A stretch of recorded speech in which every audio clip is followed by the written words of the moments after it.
So this morning I've got programmed a zone 2 heart rate run ranging from 60 to 70 minutes.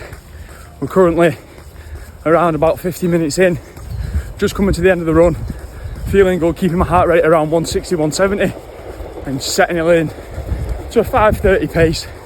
Nothing too strenuous because I did a HYROX simulation on Saturday, and it's Monday. So I'm trying to recover, but also get used to running on tired legs. To prepare myself for any 1 hour to 2 hour endurance sort of training, I always make sure I fuel up with carbs and sodium. So I'm currently running the MyProtein HYROX Electro Fuel, which is 30 grams of carbs and I think 300 milligrams of sodium. I'll pop that up on screen now. One scoop of that has helped me massively on this run, and then we get home and we'll get straight into meal 1 and I'll tell you what's coming up for session 2. If you're new to the channel or you recently tuned into me running the Yorkshire 3 Peak video and you're not already subscribed, then please subscribe, click the button below, and I hope you enjoy this episode. So just wrapped up an 11k run. It's keeping an average pace at around about 5:30, trying to keep the heart rate around about 160 beats per minute, which felt good. Obviously, like I said, I did a HYROX sim on Saturday on my own, which I'll pop up on screen. I got 1 hour 12 33 seconds, which is good.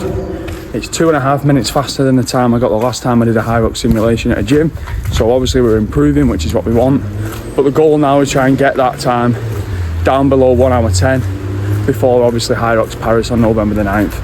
So that's where we're currently sitting at. I have got a marathon coming up in December in Abu Dhabi. So I do want to try and get more miles in so I can start conditioning myself at this body weight to be able to run a marathon. And I'm really excited about adding in more of this zone 2 work where I'm really sitting at a good pace where I can hold the conversation, I can listen to a podcast and know what's going on, and I'm not accumulating too much fatigue. And it's something that if you're not already adding into your sessions and you're trying to generate more distance at a better speed and develop a better fitness level, I highly recommend. Because another thing that I'm learning when I'm doing these slower runs is that I'm actually starting to run with a better gait, and I'm actually starting to pick up on when I'm not running correctly. Because when I'm running too quick and my heart rate's too high, I can't even think about the way that I'm running because I'm too tired. Whereas when I've got my heart rate really low, I've just ran 11 kilometers and I managed to keep my body stable. Whereas usually I'll get pain in my knees, pain in my hips, and it's because of the way that my foot's striking on the floor. It's because of how far I'm leaning over with my chest. It's because I'm keeping my arms too much upright.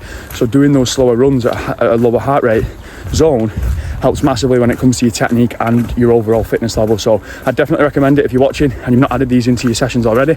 Like I mentioned today, I'm going home now for meal 1, which I'll cut to in a second, but I've also got session 2, which I'll be going through after we've had meal 1. Meal 1 is a overnight oats, which I make the night before to help prepare and help save time because I'm quite busy with work. This goes down a treat and it sets me up perfectly for the day. So just wrapped up meal 1, which was absolutely amazing. Got myself showered, got myself ready for the day. I always like the saying that I'm doing my 5 to 9 before my 9 to 5, which is getting the work done early in the morning so I can enjoy the rest of my day. This is how my day usually runs, is I'll train in the morning, do some form of cardio, then I've got my PTs that I do early morning, then I'll come home and have my next meal, which I'll go through when I come to it. Then I've got my day of doing my online check-ins and I'll head back to the gym, do a strength workout, finish with my evening PTs, then it's back home, ready for bed, and then start again the next day.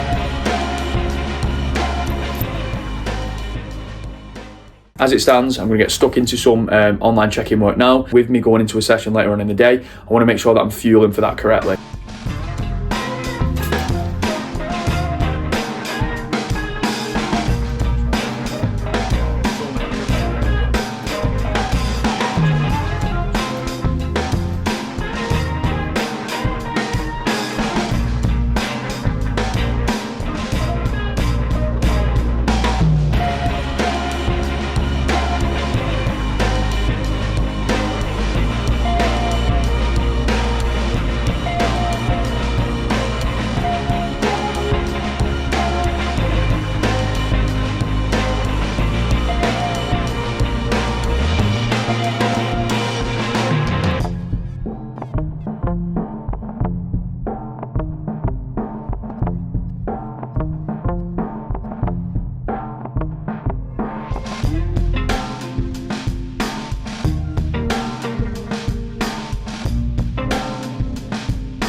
So just wrapped up the upper body strength session, which I've just obviously rolled B-roll over. Now it's time to go home, go into the next meal, which is going to be some form of lean protein and carbohydrates. Obviously at the minute with me doing HYROX, the aim is to get as strong as physically possible whilst improving my muscular endurance so that I can get a better power to body weight ratio sort of thing. So the lighter I can be with the same amount of strength at a heavier weight means I'll be able to run faster because I'm not carrying as much weight, but still be able to perform with maximum power on the things like the ski erg and the rower, and being able to push and pull the sled. So the goal at the minute is to do the repetitions that are a little bit lower, so trying to work with wave loading sets of 8 reps, 6 reps, 4 reps, 2 reps, leading up to the heaviest weight on those 2 reps, which you'll probably see me do on the shoulder press, to generate as much strength as possible in my upper body and my lower body, so then that can transfer straight over into my endurance sessions and my HYROX workouts, so that I'm getting more muscular endurance, but I'm also staying strong within the session. So that's obviously the goal with the strength sessions at the minute. If you're not already doing strength sessions in your plan,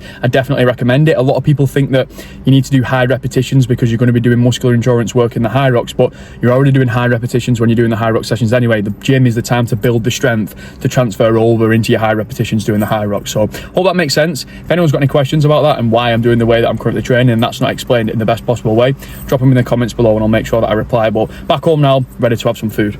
So as you can see on screen, last meal of the day, prawns, avocado, salad with some pasta. This went down a treat and it wrapped up a very good day of training and eating. I hope you have enjoyed this episode. This has literally been my training plan, my nutrition plan that I'm using to prepare for my HYROX solo on November the 9th in Paris. I'm going to be documenting an episode every single week of my road to HYROX. The next episode of this series will be me doing a doubles simulation HYROX with my uncle, which will be dropping on this channel. I've got loads of other fitness races and events coming up in the future, so make sure you're subscribed. Check out my last challenge, which was me running the Yorkshire 3 Peaks, which will pop up on screen now. Make sure you're subscribed. Check out all my podcasts. They'll be in the link below, and I hope to see you in the next episode.